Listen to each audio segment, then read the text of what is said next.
What if making more money is actually keeping you poor? Sounds impossible, right? But millions of people do exactly this every year.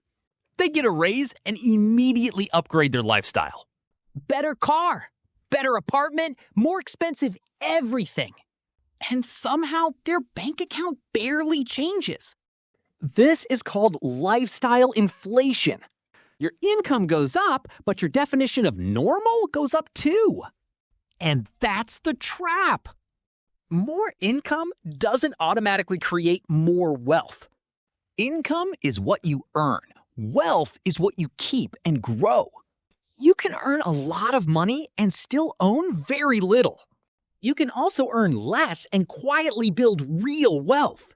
Because looking rich and being wealthy are completely different things. Imagine you make $3,000 a month.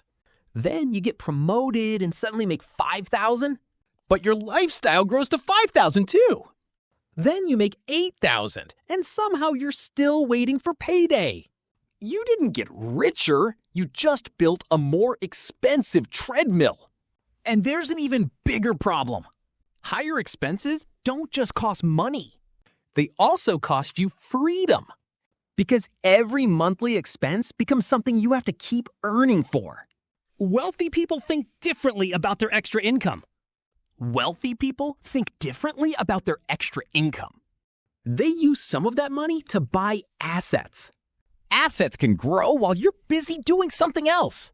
So here's the rule. Don't let every raise become a lifestyle upgrade.